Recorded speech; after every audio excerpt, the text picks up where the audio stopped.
Hello, everyone, and welcome to the SANS Threat Analysis Rundown. It is good to see you all. My name is Katie Nichols. I'm an instructor for Forensics 578 SANS class covering cyber threat intelligence, and it is good to see everyone. We took a break for a couple months over the summer in the US, and it is awesome to be back here today to catch you up on all of the things related to cyber threats. There has been a ton going on. I don't know about you, it's a little bit overwhelming. So don't worry, I'm here to guide you through this. I'm going to highlight some of the things that I've seen trending, some interesting blog posts, reports, give you some takeaways, hopefully things you can go back to whatever your day job is, or if you're just learning in this field, that's awesome too. We're actually going to try something a little bit different today. If it doesn't work, hey, it's okay. We're going to try it. So I'm going to have Stephen pop up my screen. So this is a cool software. First off, I'm going to say this is not malware. You have my promise there. You go to slido.com and enter that number, or if you like to live on the edge, you can scan the QR code, up to you. What I'm going to do is I'm going to put up a couple of different poll questions throughout the stream. Try to get you all interacting. I know some people will comment, right, whatever platform you're tuning in. I see we have folks from the Philippines, from Bahrain, international audience today, right? But this is another way you can interact with me. So I want you to go to slido.com, right, and enter that number or scan the QR code. Again, not malware. I'm going to flash up the first question so you can start thinking about this one. We'll come back to it in a little bit. Over the last couple months, maybe this summer, if you're in North America, what was the most significant cyber threat? Think about it. We're going to talk about a couple things. I see someone's already typing. I like it. So let's start talking. You don't have to choose something that I'm going to talk about, but you can if you want to. So let's dive right in. A lot to discuss, right? It is August 29th. Can't even believe it. In the US, again, end of summer here. That means fall's coming up and US presidential elections are happening. And anyone who's a cyber threat analyst, right? We know that things that have happened before happen again. Probably not a shock to anyone that different actors are trying to influence presidential election results. So different sources we're going to go through today. We'll compile these later for you all, try to drop them in as we go as well. Right? You might have observed a couple days, a week and a half ago, right, CISA, jointly with other U.S. government agencies, put out a statement on Iranian actors influencing the campaign, which is interesting because if you think back, in previous U.S. presidential elections, different countries are interested. And any government statements, I think it's interesting to kind of look at what's the messaging, right, that's going out. U.S. government sending a clear message that interfering in our elections is not okay, right? Influence operations, targeting the American public, targeting presidential campaigns. You might have seen kind of trending in the news that former President Trump's campaign was targeted and, right, CISA confirming, yep, that was attributed to Iranian actors. So kind of interesting from a geopolitics perspective, right? We as Intel analysts, depending on your role, you might be interested in the nitty gritty though. What are the details? What happened here? What were the tactics, techniques, and procedures? So I think a day later, around the same time or earlier in August, Microsoft actually put out a report on election interference as well. So interesting to think about different countries with different motivations, right? Interfering in elections around the world. For US elections, a lot of stakes around the world, a lot of countries. And historically, again, if you've tracked previous election interference, it's been a lot about Russian actors, right? We think back a few election cycles. Now, kind of interesting, this month we've seen interference from Iranian actors. So, also noting, right, Microsoft saying Russian actors still interested as well. So, more details here, right? CISA, kind of a high level government messaging, right? More details here in this Microsoft report about exactly the nature of the influence campaigns. I'm a huge fan of graphics, try to simplify things. I'll show you some cool graphics throughout our reports today. Again, as analysts, we have to look at what happened in the past. Not always going to be indicative of future behavior, but if we look across different elections in the US as well as other countries, including Israel, right, there's a pattern here. Different actors, and we look at the tactics, techniques, and procedures, right? Impersonation, right? Impersonating different people, amplification. Maybe there's some message out there that already exists amongst the electorate, but then, right, Iranian actors interfering to make that more prominent. So kind of a nice overview. Again, looking at the past, what's happened in the past, to know what can we expect over the next couple months. Now, throughout today, I'm going to talk about a bunch of different reports about Iran and North Korea, ransomware. And for anything I talk about, it's really important to think about, does it actually apply to my organization? Or maybe you're just learning, or maybe you have a particular interest in a certain type of threat. But right, if you are, protecting a campaign, awesome, like presidential campaign, maybe you're involved in a non-government organization, a nonprofit. This is a report you would care a lot about. Maybe if you, support a bank, you're a cybersecurity person at a university, this might not be as relevant. And so throughout all of these reports that we review, right, this is one way that I like to try to make sense of all the cyber threat reporting. Think about what actually matters for what I care about, for what my organization cares about. So if you don't care about election stuff, that's okay. We got other stuff coming up as well. Lots of details in this report about different groups. We're going to talk a little bit about group naming today, one of my favorite topics. Some of us love to hate that, but lots of different details here about influence efforts from Iranian actors as well as Russian actors. One thing I wanted to scroll to, right, these actor names, it's a lot. Really appreciate this table from Microsoft analysts talking about which group is this, and then what actual organization, right? The IRGC, the Iranian military, and then what have they done in the past? A nice summary here, because there are different groups at play.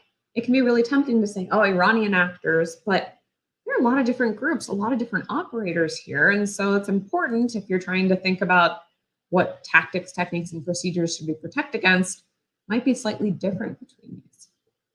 All right, we also have fun names here, and we're gonna talk a little bit about naming today. Lemon Sandstorm, that's a name from Microsoft. Fox Kitten, that is a group name from CrowdStrike. So those two group names overlap. Let's talk a little bit about names.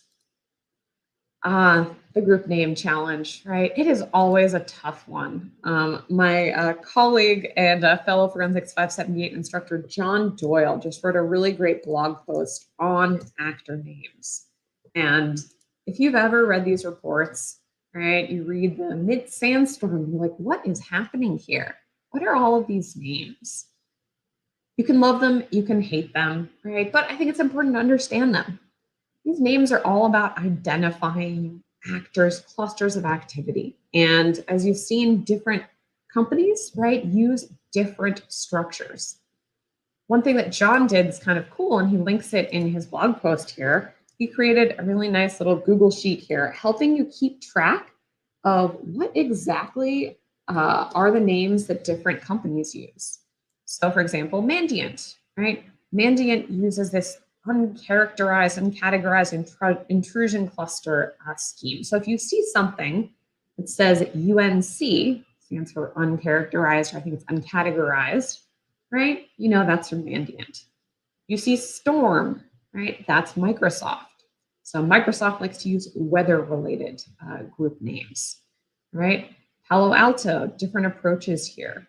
So kind of a nice reference that John has created about the kind of initial cluster methodology that, that these different companies use. And then you'll see a lot of companies use this methodology where often starting to track activity. Maybe there are some intrusions that are related and you don't really know who was behind the keyboard because that's kind of hard to figure out, right? But you start to overlap those TTPs over time. Maybe you get more information. Maybe you get some information about who might be behind the keyboard. You can graduate that, right? Growing up, graduating to a fully fledged group. That's where you might see from Mandiant an APT name, right? Microsoft, a weather name like Peach, Sandstorm, etc. So just keep this in mind as we go through talking about all these group names. I know it's a lot, and the reality is, if you don't care about group names, don't worry about them, right? The more important thing that I find, rather than worrying about who names what group what, just think about what's the information that's being presented, right? What do we care about from that report? Is it the tactics, techniques, and procedures? Is it knowing who they target, what industries, etc.? So let's dive in. One of these many group names, Peach Sandstorm. And it's been interesting. Over the month of August, there's been a lot of reporting coming out about Iranian actors, right? We just talked about Microsoft report election interference from Iranian actors. Then this one actually talks about Peach Sandstorm, another Iranian group, using malware known as Tickler. And again, I want you to be thinking about what do I care about, right? For my organization or my interest. So really helpful in a lot of reports, they're going to tell you, what does this group target? Who does this group target? Right? This malware called Tickler been used in attacks against satellite communications equipment, oil and gas, federal and state government sectors. Cool. So if I'm in, government or I support election-related work, I probably care a lot about that other report on election interference, right? Let's say I support, right, an oil and gas organization. I might care much more about this report on Peach Sandstorm. So a lot of Iranian stuff over the last couple weeks and months. We're also going to talk a little bit about ransomware later, but let's go back to that poll. Let's see what you all think. What you all think about most important, most significant cyber threat over the last few months. Let's see if anyone's voted.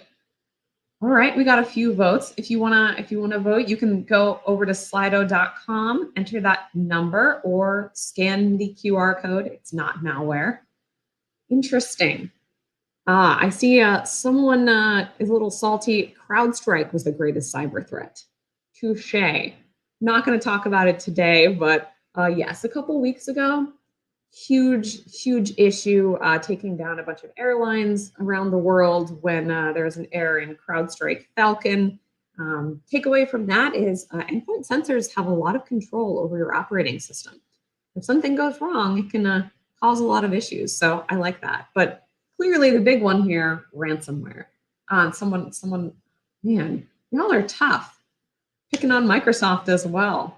I see Scattered Spider, interesting one.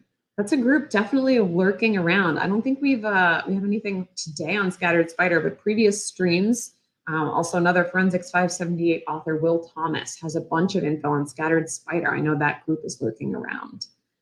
Black Cat, the ransomware group. So I appreciate definitely the winner, ransomware, which we are going to talk about. I'm surprised I didn't see anyone writing Iran or writing Russia. Okay, the nation states. There we go. Someone was typing it as I was talking. So, of course, this is a loaded question. Depends, right? If you wrote "it depends," that would be okay as well. Someone saying North Korean remote IT workers. We're going to talk about that as well today. So I like it. If you want to keep typing, you're welcome to. But let's go back and dive into more of these topics. So again, Peach Sandstorm, Iranian group.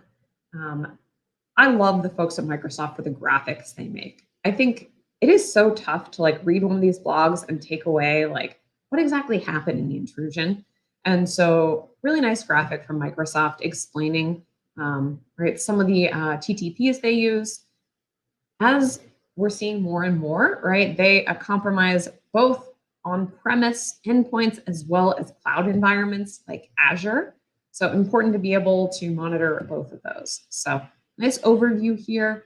A theme we're going to see in a bunch of reporting today, especially out of Iranian actors, is the use of social media platforms like LinkedIn, right? And creating these personas to try to connect with victims, right? Then ultimately sending malware, sending links through that. So LinkedIn, I know Stephen on the back end is a big fan of LinkedIn. I like it too, but be aware, random person that connecting with you might want to be a little suspicious if they send you a link, for example. Might want to be a little cautious before clicking that. So Peach Sandstorm, just an example of actors who use LinkedIn. Password spraying, right? This is where actor tries to authenticate. They try common passwords. Maybe they have password 123 and they try 10 different people or 100 different people's accounts with that same password. A little bit different than brute force, right? Single account using a bunch of passwords. So password spraying, really, really common attack vector. And this is one that is pretty detectable, right? If you have the right things in place. So one thing to look out for Peach Sandstorm. One thing I really appreciate about Microsoft's blogs, right, in addition to the nice graphic, if you scroll down to the end, right, they have a bunch of really helpful, actionable, which intelligence should always be actionable, information and queries on how can you identify this activity. Now, this is in KQL, I believe, is the language Microsoft uses in many of their tools, but even if you don't use that query language, right, you can translate this into whatever language you use, right? Looking for failed attempts to sign in from multiple sources, right, from a single internet service provider. That's something you could translate to whatever platform you're using. So kind of a nice, nice thing that Microsoft does. And if you like your indicators, hey, sometimes they're helpful to identify malicious activity, right? Here are some domain names. You could run those in your SIEM, put them in your threat intel platform, use those however you'd like. So lots of great indicators, queries to help you detect Peach Sandstorm activity. I want to go back to the poll, and we have to a little bit, right, make fun of ourselves as analysts, right? Peach Sandstorm, I don't know about you, but I think that these kind of sound like drinks, like a nice cocktail or mocktail. So if you want to vote, which Microsoft group name sounds like the most delicious drink to you? Which out of the four of these, which one would you want to have if it's, you know, a hot evening, you're outside chilling? Peach Sandstorm, Strawberry Tempest, Caramel Tsunami, Raspberry Typhoon. If you want to play along, go to slido.com. Let's see what people want. I think I would personally prefer Raspberry Typhoon. And poking fun at this a little bit, the reality is, like, we have to have a little fun with this. One thing we do at my team at Red Canary is whoever finds the group or cluster, you get to name it. So whatever naming scheme you use, I do think that even though these names are silly sometimes and we have fun, I think there's value, because if I'm saying, oh yeah, there's that cluster of the Iranian stuff with that malware, no, you want to know exactly what do I mean, right? When I say Peach Sandstorm, you know, oh, I read a blog about that, right? So there is value in this, even though maybe it's a little bit silly. And I feel like it's okay to poke fun at these. Sherrod from Microsoft, she actually made a whole like recipe book, including drinks for drink recipes for these. So see, Strawberry Tempest, no one's a strawberry fan. I don't know. I would enjoy a Raspberry Typhoon cocktail or drink or mocktail myself. So I'm just having a little fun with those group names. Love them or hate them. Hey, it's a useful way to try to keep track of all of these different actor groups. So we talked about Peach Sandstorm a little bit. Let's talk about another Iranian group. Again, with the names, right? APT42. So if you referenced John Doyle's little spreadsheet, you know APT42 is a name for Mandiant, now part of Google Cloud. Thus, you'll see their blog posts on the Google Cloud site. So government-backed actor, right, also associated with IRGC, Islamic Revolutionary Guard Corps, military in Iran. Again, we have to think about, does this match our threat model? Do we actually care about this reporting? High-profile users in Israel and the US, current former government officials, political campaigns, diplomats, think tanks, NGOs, academic institutions. It's an interesting one. You might be thinking like, I don't work for an election campaign. I don't care. Well, you work for a university. Do you have people who might be working on international relations topics? So might be of interest there. Credential targeting, right? We talked a little bit about password spraying. More and more we find most groups, they have a need for some kind of login, some kind of credentials, right? We see, again, we have an international audience here. I know we had someone from Bahrain. So this group might be of interest to you, right? Targeting Israel, the US quite a bit, but other countries as well. So definitely a group worth paying attention to. So APT42, one thing that's kind of cool about Google is they have visibility into all kinds of things. And my opinion is that organizations who host cloud services, email, right, they can help us as end users or as victims. Let us know if there's something. So kind of cool. Sometimes if you ever see like government-backed attackers might be trying to steal your password, kind of a neat thing that Google's doing to let people know if you've been potentially targeted by one of these groups. So a couple examples here. If you are responsible for maybe creating a user awareness program, something I've found a lot of success with, giving actual examples of what have actual phishing sites looked like. Because if you're an end user and I don't know, it's not a real thing, it's very different getting some kind of user awareness training versus, hey, here's an exact example of what actors have used to target before. So APT42 report, another great one from the team over at Google. Another Iranian flavored one, this one on a counterintelligence operation. Challenge here with the group naming, right? And I have to admit, as I was preparing, I was like, there are all these different Iranian-related blog posts. The nuance here, this one talks about a group that they assess has a weak overlap with APT42, right? First blog post, APT42, this one has a weak overlap, which sometimes people are, depending on your use case, it might not actually matter. You might just care, hey, it's an Iranian group. Let me look at the TTPs.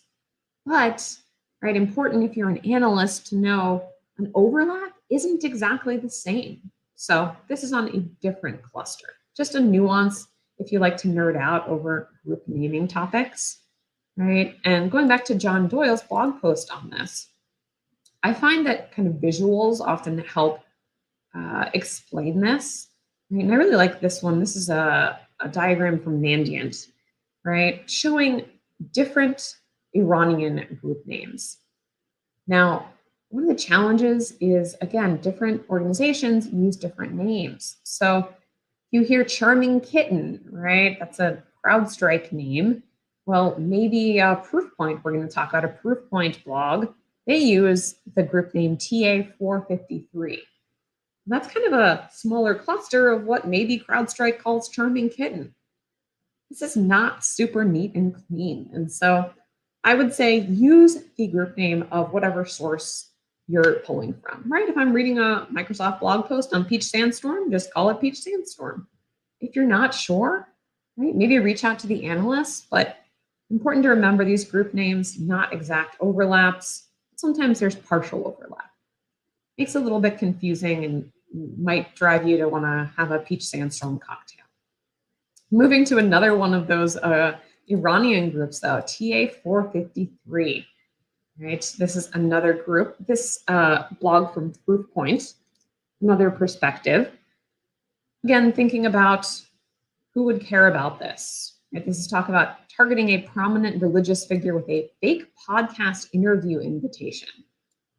Interesting. So if you work for a religious organization, but who would be likely to accept or receive a fake podcast interview invitation? right? Is there someone in your organization who does a lot of public speaking, right? Who might enjoy doing that kind of thing? Might be interesting to kind of disseminate this and think about if someone in your organization could be targeted similarly. So in this case, right, prominent Jewish figure, right? If you work for a religious organization, might be a particular interest here. Maybe that isn't in your threat model per se, but you might want to think about what are the tactics, techniques, and procedures, right? So a lure sent initially, right, saying, hey, be a guest on my podcast, then sending a doc send URL. One thing I've observed is a lot of actors like to include links to legitimate sites or document hosting places, right? Maybe it's a cloud hosting. And then you're like, oh, well, I recognize DocSend. So I click. Then ultimately that contains a malicious URL to further disseminate the malware. So interesting one. Here's where we start to get into overlaps, right? TA453, a proof point name, relates to this blog post we previously talked about from Google, right? So a lot of overlaps, again, thinking about overlaps. And I think it's always nice if any researchers from any of these organizations are watching, thank you for calling out overlaps with others' research. I think that is a great approach to take. I'm going to head back to our initial slide and see if there are any other cyber threats over the last few months that I haven't talked about and see where we are. Interesting. So nation states, it's been growing in popularity. We have some people salty about the blue screen of death that BSOD from CrowdStrike and Microsoft. Software. That's a fair one. Software is definitely a cyber threat. VMware ESXi ransomware. Oh, that's a good one. We're going to pivot to talk about ransomware in a little bit. But first, let's talk about one that I see on the slide, right? DPRK, North Korean IT workers. You missed this one. This is a fascinating story. So let's pull up. There have been a few different reports on this. I appreciate KnowBe4, which is actually a security awareness training themselves company, talking about how a North Korean fake IT worker tried to infiltrate us. And I appreciate anyone who's willing to explain, hey, we had this happen to us, any intrusion, anything that happened, right? So appreciate their transparency here. I have a comment from Laura. I think the North Korean IT could count under the nation state threat, closing the gap between that and ransomware. And we're going to talk about that, how, right, we kind of did these things and I kind of forced you to do that. Ransomware, nation states. A little bit, we're going to talk about a nation state ransomware intrusion. So in this case, fake workers. So TLDR, I really like a bottom line up front, a too long didn't read.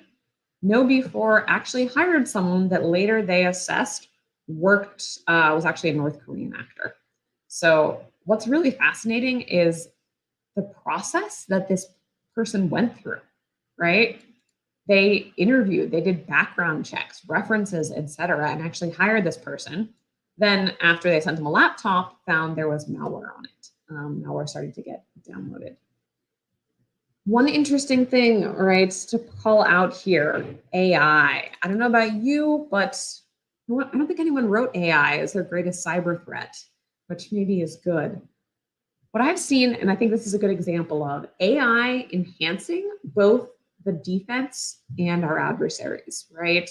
I know my teams at Red Canary, we use AI to make a bunch of things in our job easier.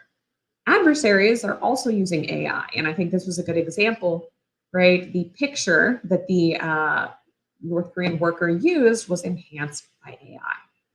So we'll see some other examples. If you read some of the influence campaign information we shared previously, also use of AI around generating fake videos, right? Deep fakes. So I think it's interesting to look when there are these little tidbits of how are adversaries using AI. Based on what I've observed so far, and I've talked about this in a previous stream, a lot of it is kind of enhancing their work, making it easier to create fake images, etc. So good news is, right, endpoint detection response software, even though, yes, I know a couple of weeks ago it blue screened a whole bunch of machines around the world. It also is helpful at detecting malware. So KnowBe4 was alerted to that, and then kind of talked to all the organizations and found out that this has actually been somewhat widespread. So if you hire IT workers, this is worth checking out. And I appreciate the team at KnowBe4 gave tips, right? They did background checks. Seems like they were inadequate here. Thinking about what would you look for if you're hiring this kind of profile? Weird discrepancies in their personal information, right? Or yes, if a new employee starts to execute malware, you should probably be asking questions about that. So if you hire IT workers, definitely check this story out. It's a fascinating one. And I think it's a good example of sometimes it's challenging as cybersecurity people. We often will just focus on, okay, cool, what does the EDR sensor detect? What's the malware? But there's a whole process behind this of people doing background checks, doing interviews. Maybe need to talk to your organization, think about different pieces of that, not just detecting the malware. So that was a pretty interesting one from this summer. There has been other happenings around North Korea, right? One of our nation's state actors that, especially if you're in the US or you're in South Korea, Southeast Asia, worth paying attention to. If you've joined our live stream before, you know that I find indictments from US government, other governments to be really interesting. And so you might have seen this indictment against a North Korean actor charged for involvement in ransomware attacks. Similar to Laura's comment, wait, we're combining the different categories of threats. In cyber threat intel, we so often talk about what's their motivation. Are they criminally motivated, right? Financially motivated? Are they motivated by espionage? Are they motivated by disrupting or influencing? Well, here we have a North Korean government actor who was involved in ransomware attacks. Just highlighting the fact that sometimes, right, our categorizations, actors aren't going to neatly fall into one or the other. Right? There are different reasons. For North Korea, for example, maybe they want to make money, right? Some might have actors be involved in ransomware intrusions to make money, and then maybe while they're there, they also could steal information. So really important to think about increasingly these categories we use. They're often adversaries who fall into more than one. And right, this overview from the Department of Justice says, yeah, ransomware proceeds, using those to fund different aspects of what the North Korean government is doing. So as always, I like to look at the actual indictment itself. I think these are fascinating, right? Just the use of legal action to try to influence and disrupt adversaries. The cool thing from a kind of analyst perspective is sometimes you'll get information about intrusions or TTPs or indicators that you might not see elsewhere. So these are often kind of long. We see, of course, our fun multiple names here. Andariel, Onyx, Sleet. You know, that's a Microsoft name because it's weather related. Whatever name you call it, North Korean group. So they talk about the victims. And one thing I find interesting about indictments like this one is the time span, right? When you look here at Kansas Hospital, victimized in 2021, right? This is 2022, a bunch of 2022, 2023. And I don't know about you, I find it really frustrating sometimes that organizations keep getting compromised with ransomware. And you might be thinking, like, what are governments around the world doing? Well, the reality is, if you're trying to compile a case like this, it takes time. That's what this shows us, is all these intrusions from all of these years, right? The US Department of Justice had to collect information about each of these. Kind of interesting, NASA got compromised in February 2022. Don't always see acknowledgement that government agencies themselves have been compromised. So that's an interesting tidbit from this indictment, right? Air Force bases, interesting as well. Energy company, defense company. Again, looking at these victims can give you a sense, is this an actor that I need to pay attention to?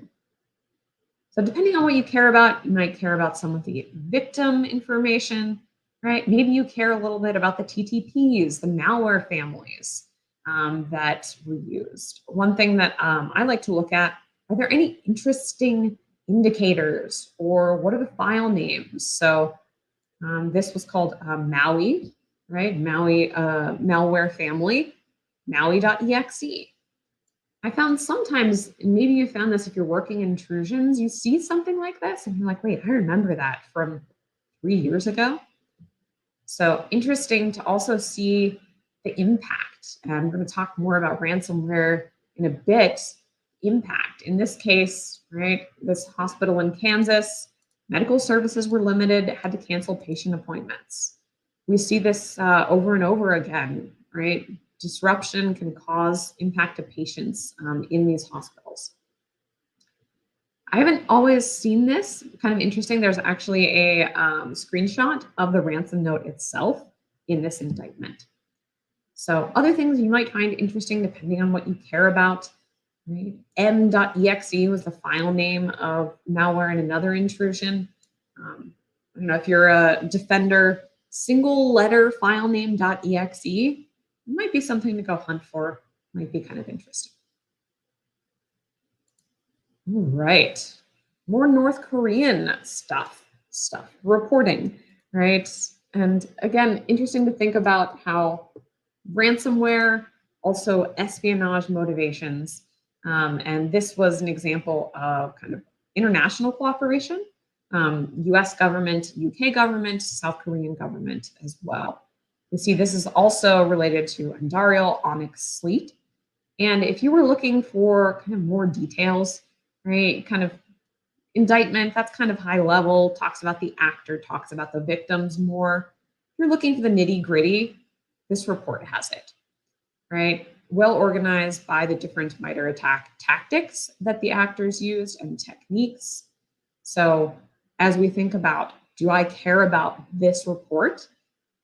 If you're in these industries, right? Defense industry, aerospace, nuclear, engineering, really important to always think about what industry, what threats are important, what's actually hitting my organization. So diving into this, right, you see lots of details. We know that often vulnerabilities in public-facing software are exploited. Helpful to identify a bunch of different vulnerabilities here. One thing that I like to call out, because yes, we should pay attention to 0 days. However, if you look at the years of the vulnerabilities this group has exploited, they date all the way back to 2017. So if you haven't patched a vulnerability from 2017, I highly recommend you jump off this stream and get on that. So adversaries still exploiting older vulnerabilities, right? Important to pay attention to that. So lots of details here, more than we have time to get into. But if you care about North Korean activity, Onyx, Sleet, one of the group names here, check out this report. A lot of great examples. One thing that I find kind of interesting in the reconnaissance commands actors use, right? NetStat, it displays information about network connections. What you can look at is actually the flags that are used in that command line. And you might not have thought of this, but if you've ever used command line and typed something in, you probably have a pattern for what order do you put those flags, those options in.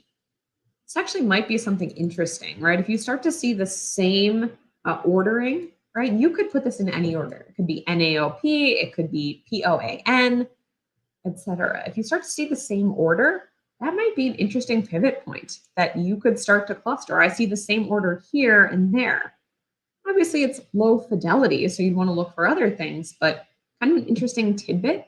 Even the order of command line flags could be something interesting if you're clustering intrusions.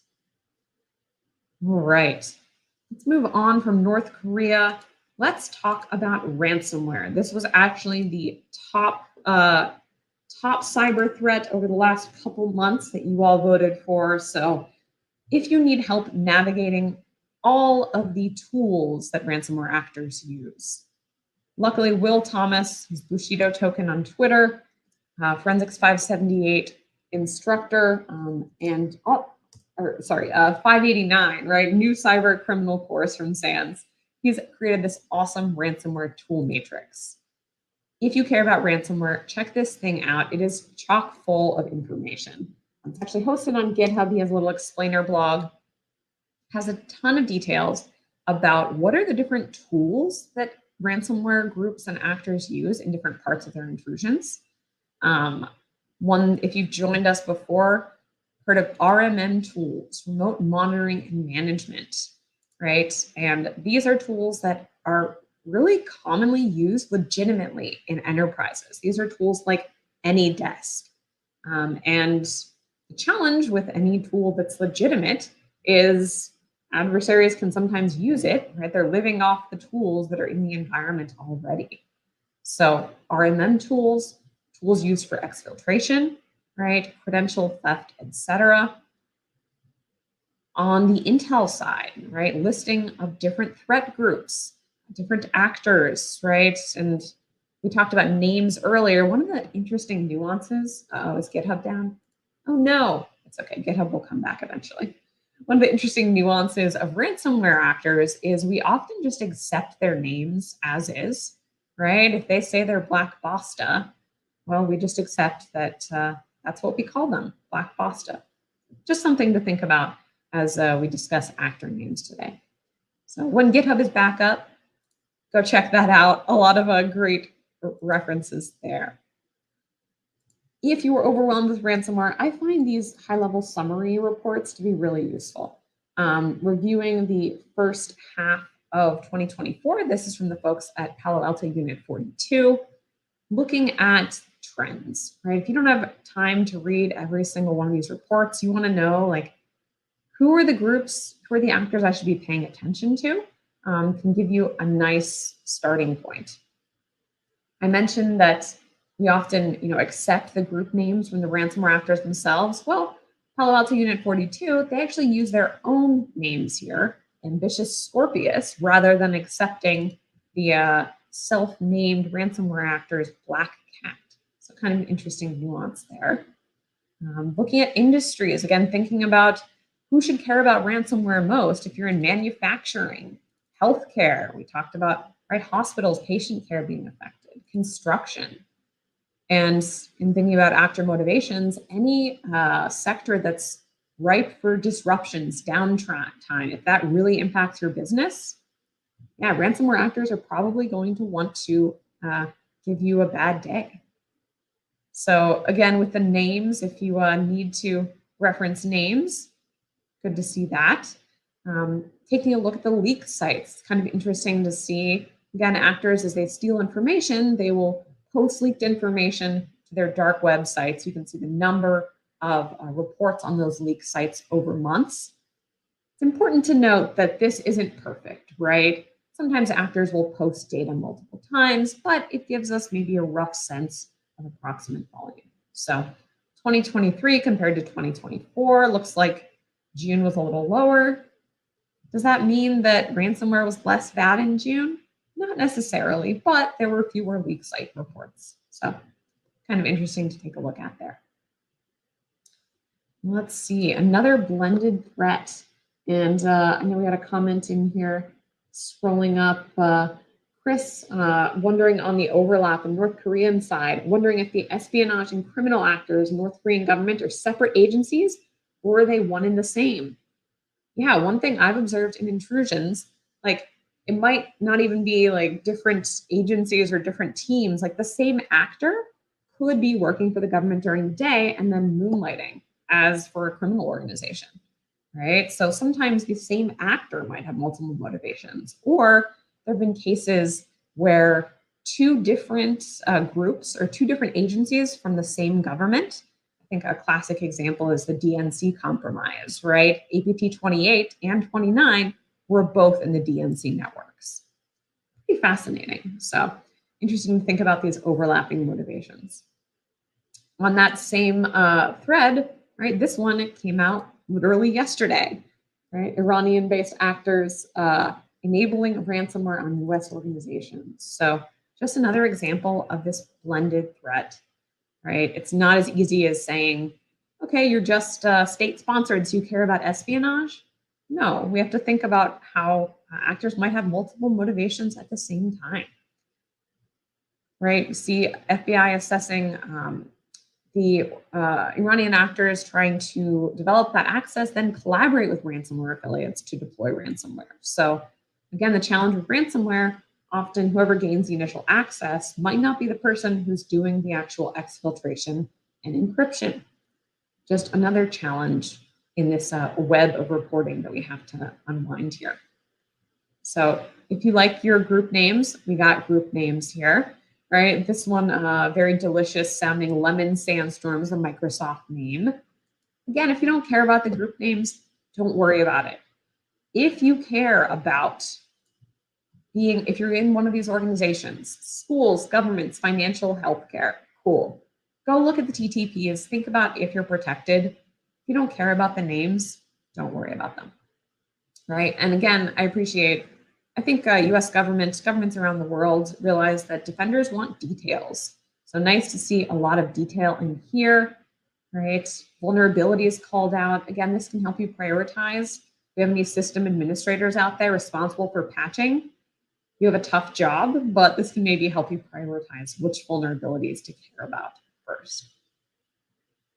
All right, so Iranian ransomware, other ransomware reports to look at. BlackByte. This is one that has definitely been going around this summer quite a bit.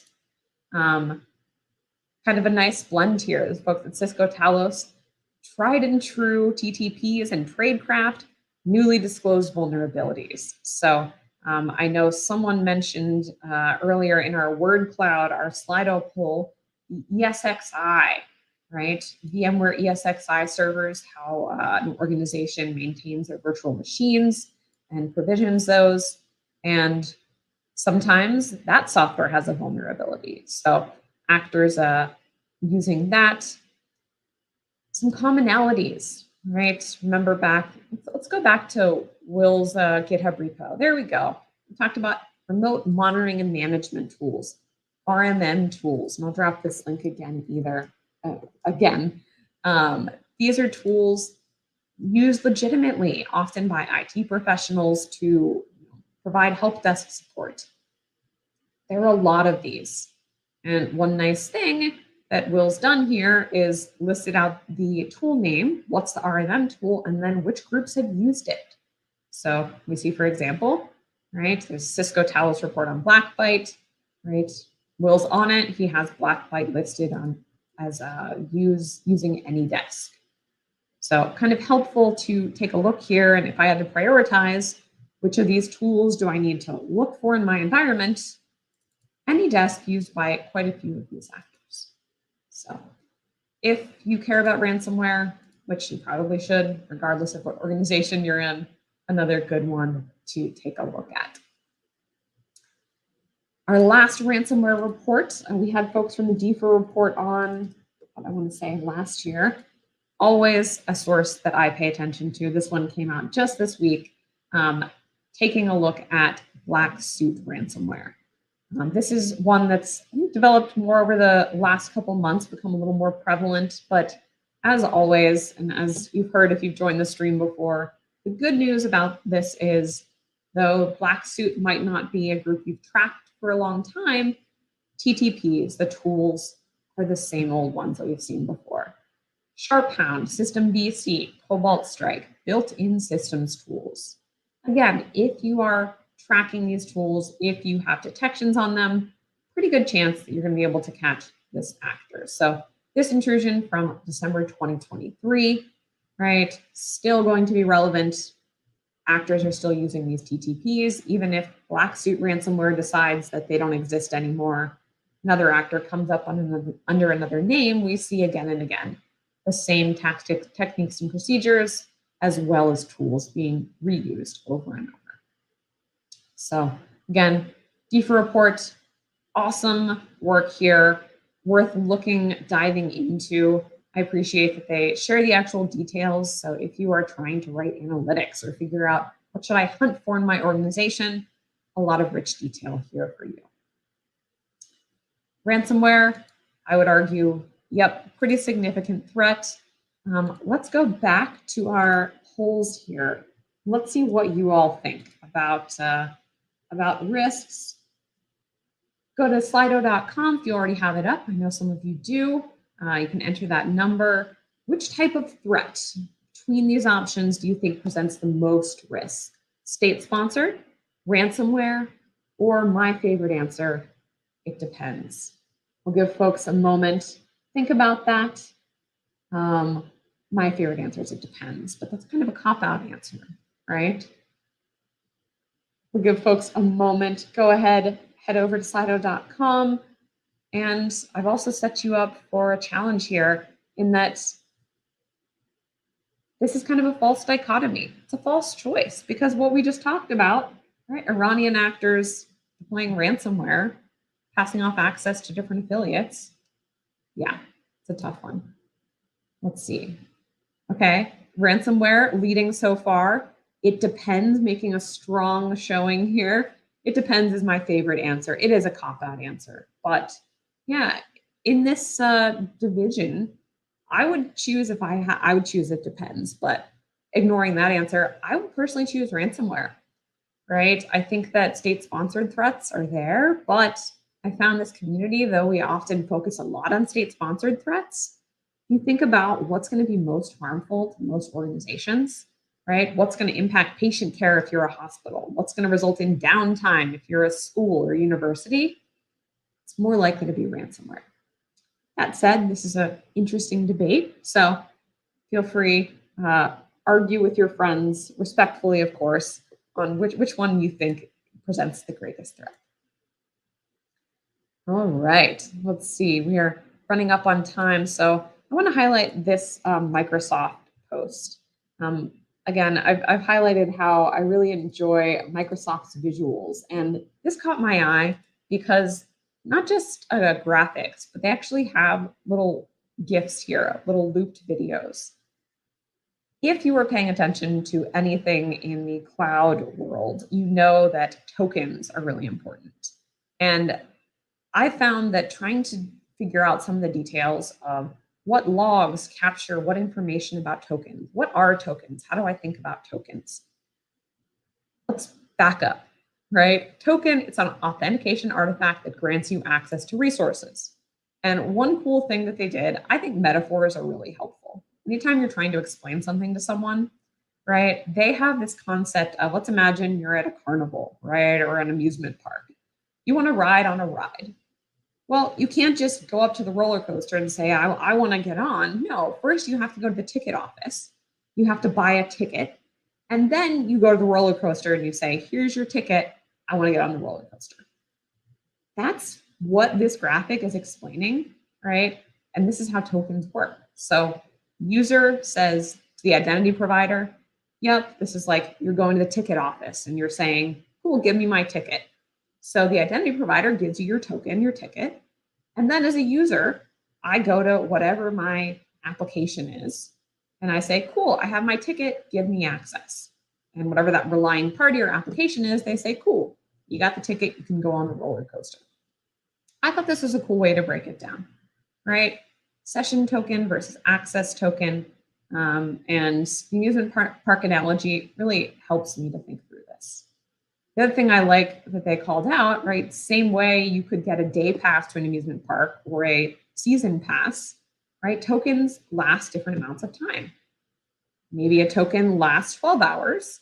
Maybe it lasts 24 hours or 12 months. Why do we care about tokens? Because adversaries can steal them and use our access, right, to gain access to applications, to other sites. And again, I think of this, I like the metaphor of stealing my ticket.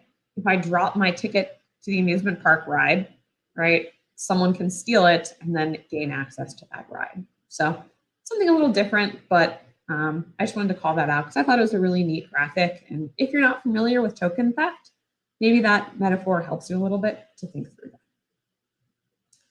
All right, we didn't quite get to everything, but we are coming up on time. And I wanted to be absolutely sure to talk about this last thing, kind of important to me because I'm co-chairing this event. SANS Cyber Threat Intelligence Summit is coming up. I don't know about you, I can't believe it's almost September. I'm not quite planning ahead to 2025 other than this summit, which is one of my absolute favorite events of the year, right? Save the dates, right? The summit itself, January 27th through 28th. If you can come in person, we're going to be in my home state, Alexandria, Virginia. Also, this is totally free, live online. If you want to join us virtually from anywhere in the world, we would love to have you. I also wanted to call out, we are accepting presentation ideas. So myself and my colleagues, Rebecca and Rick, as well as a great board, we're going to be reviewing all these presentations. So if you are interested, if you have an idea for a talk, we love to hear from new presenters. Even if you have never presented before, that's totally fine, right? We love new presenters, new ideas. If something I've talked about today, if you totally disagree with it, if you have a new idea, right? You want to talk about group names or ransomware or some actor that no one's heard of, we would love to hear your proposal. So take a look. We have some ideas here. Yes, you should submit. And if you need a little help, some references here, right? I have a blog post that I wrote previously about writing a conference proposals. So even if you've never done it before, would love to see your proposal to the SANS CTI Summit. But definitely save the date. I think you can actually register already for the live online option. So love to see you there. Mark your calendar, January 27th through 28th, 2025. Can't even believe it. Almost September. We got to start planning ahead. All right. We covered a ton today. I hope you enjoyed our live stream. Hope you found some benefits. I know you have a huge reading list now. Drop those links into the comments for you to check out. That's all we have for you today, folks. Again, I'm Katie Nichols, Forensics 578 instructor. Thanks so much for joining our live stream. We hope to see you in a future month of the SANS Threat Analysis Rundown. Take care.